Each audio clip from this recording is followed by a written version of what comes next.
barred and the Orpington will lay brown. She lays green ones. When she lays them, which is about once a week. Now you remember, you analyze their numbers. On your first exam, you actually analyze their numbers. During the summertime, she lays like a beast. But then as soon as, I don't know if you guys have had Americanas in your flock before, she is definitely the kind of more hit or miss of the layers than the other ones. Yeah, so fun. Also super reclusive. She won't hang out with the other birds as much, kind of like the loner. That could just be because they're all different, and because Mary's an absolute, well, she's the one that had a punt yesterday. She's a little aggressive. She's the alpha with the pending order. She's the head of the pending order. And she doesn't, if I kick her, she doesn't seem to mind. I put her across the yard, she comes back and bites me again. It's like, all right, little bitch. So, anyway, now we're going to add Marge. We already know what the average is, yes? We already know on average we're going to have 2.7 girls because every bird adds 0.9 of a female. And very often, friends, very often, that's all you need to know is the average. That's all you need to know is the average. The average number of girls is 2.7. Can I ask you a question? Please. Okay, you're saying like flock 3, flock 2, flock 1. We're building my flock one bird at a time, assuming we're stopping at those birds each time. Right, so it's not different flocks, we're adding. Right, well technically speaking, if someone only bought 2 birds, right, that would be their distribution. Right. If somebody bought 1 bird, that would be their distribution. If somebody bought 3, that would be their distribution. But if you keep adding. Well, we're going to stop at my flock at 4. But what I'm showing is the mathematics behind what you're doing is actually something called the binomial distribution. So we're actually within one particular kind of distribution, and you're discovering its properties as we're creating the flocks. Does that make sense? Yes. Good. It's a good question. I've learned in the past, don't go straight to my flock. Because there's too many little nuances that are going on with my flock that become apparent if you build up through the numbers. Gotcha. You've already found one of them, you're about to find another one here. Okay, cool. And you already got the most important one. For each additional bird, we add 0.9 in. So if I had 10 birds, not that we're going to go this high manually, if I had 10 birds, how many girls would I get on average? 9. Has to be 9, right? Just 10 times 0.9. If I had 20, 18. 20 times 0.9. So you've already discovered one really, really cool function of this distribution is if you know how many you've got and the likelihood of getting one, the product of those two gives you the average automatically. Good. Kelsey's like, all right, I buy that. That's good. That's good. I didn't buy it when I first told it. I had to prove it. And it's in your arithmetic page if you want to see it. I didn't buy it right away. But hopefully it makes sense. It's a percentage times a total. That gives you a fraction, and that's the fraction of success. So would you miss the same thing on here, but adding a 3 to this because it's You would. You absolutely would. Now, this doesn't answer my question, though, which was when I told the guy there's a 1 in 3 chance I've got a rooster in the box. Because I didn't tell him I've got 3.6 girls on average in this box. Because that's just, exactly, Cassie, that's just dumb. I mean, it's not dumb, it's an average. But it doesn't express my fears of, I might have a boy in here. And the next question is, how likely is it that you have a boy in there? That the average doesn't tell me that, it just tells me what I can expect over time as far as little pieces of those birds. Fair? Let's build it. Let's build it. Number of girls and the likelihoods. This is I like both pieces of the distribution because this is what, and those of you taking 244 with this is a big part of 244 is being able to set up these distributions. How many girls can I get? 0. I might not have any. Might have 1. Might have 2. Might have 3. Those are my possibilities. Let's grab one of those and give me the likelihoods. Wouldn't that be 0.1 Good! There's the chance of getting all roosters. Monica, you mentioned something earlier, or Veronica, I forget, I think it was Veronica actually, talking about an outlier event. Roosters are the outliers, on average, but now you're starting to see why. It was 10% likely that you got a rooster if you only buy 1 bird. You can't get pissed if you get a rooster and you buy 1 bird, you really can't. I mean, it happens 10% of the time. You can kind of get pissed if you buy 2 birds and they're both roosters, because that should only happen 1 in 100 times. And you can really get pissed if you get 3 roosters, because that should only happen 1 in 1,000 times. So if you keep buying birds and they all come back male, you start questioning that 90% rate. Yeah. Does that make sense? If you buy 10 birds and they're all boys, sure, there's a chance that the 90% is correct. It's just a teeny tiny unbelievable chance. Fair? So that is another definition of outlier. If something shouldn't happen but it does, that's kind of a weird thing that you need to analyze. Fair enough? That is the basis of Math 244, actually. If you get outlier results, how do you interpret them? Good. Okay, using that, want to jump right down to 3? Probably the next easiest one to get, isn't it? What's the chance they're all girls? 0.9 cubed. Yeah, it's 0.9 cubed, isn't it? Which is going to be... 0.729. 729? Yep. Notice how it's also getting harder. It's on the way. You guys see that okay? Sorry. 0.729. I can't see. You can't see. Nick, I'm sorry. You do your robo neck. There you go. Sorry. 0.729. These damn boards and black thereof. I'll go in the middle next time. It's getting harder to get all girls. It went from 90% to 81% to 73%. Actually, a little below 73%. It's getting harder to get all girls because every time you go in, there's a chance it's a boy. And the chance of denying yourself the likelihood of getting a boy gets smaller with every additional pull. Does that make sense? Hopefully, maybe-ish. Okay. How about these?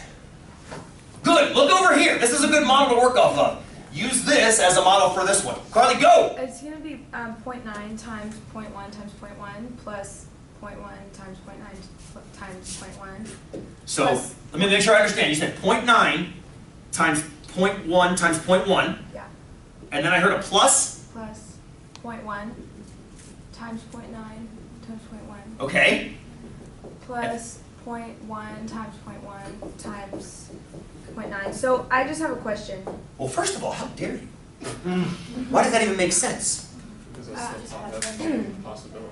Uh-huh. There's 3 hens in front of you, yeah? Mm-hmm. Well, there's 3 birds in front of you. Which Right. one's the girl? No. It's either, if you want one girl, it's either Bertha, Nancy, or Marge. Or. You hear that word or? I think Ariel used it earlier too, I believe. Either Bertha's the girl and Nancy and Marge are boys. Or Bertha's the boy and, which is Marge I think is the boy, and Nancy's the girl, and then the last one is whatever's left.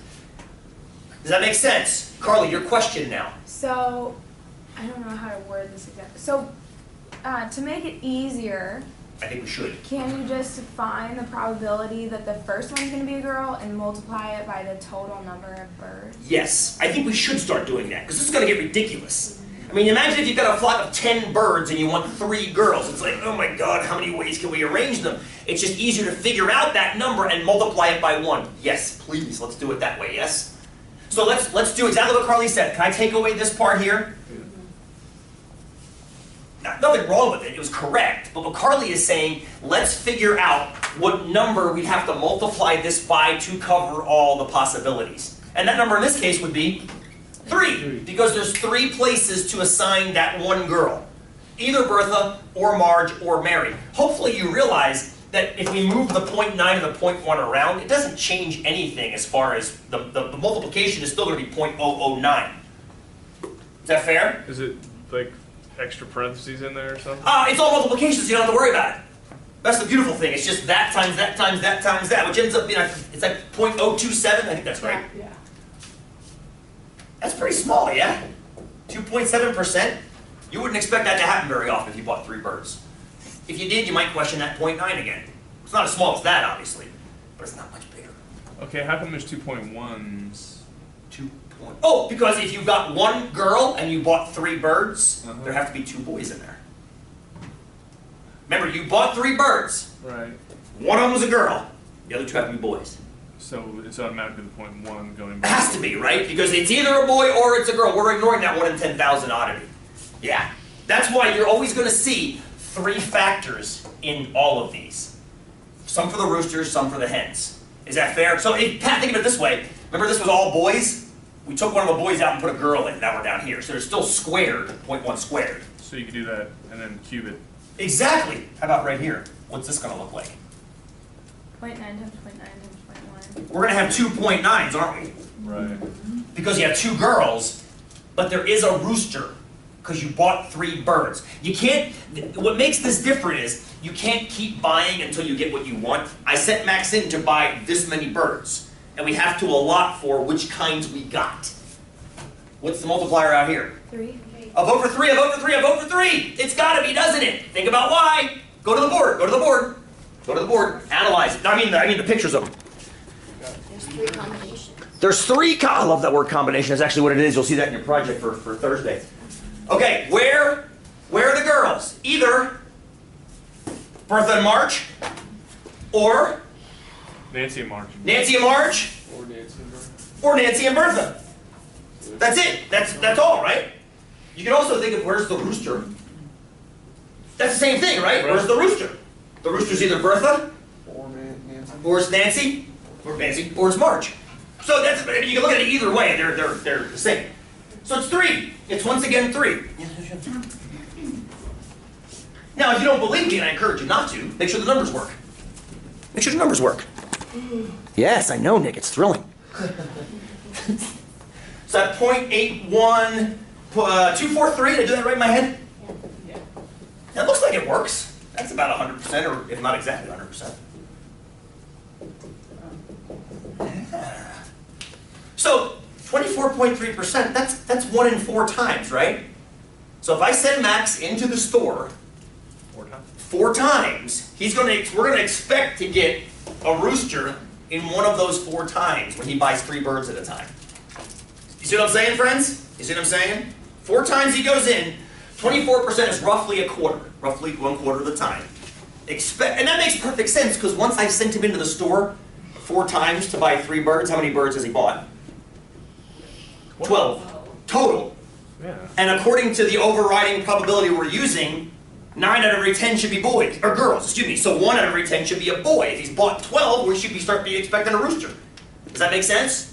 So hopefully what you're seeing is this is just agreeing with those numbers over repeated trials. The beauty of these charts actually allow us to get down and actually uber analyze the likelihoods, as opposed to just getting the average, which is obviously still 2.7 girls per 3 birds. I love that, by the way.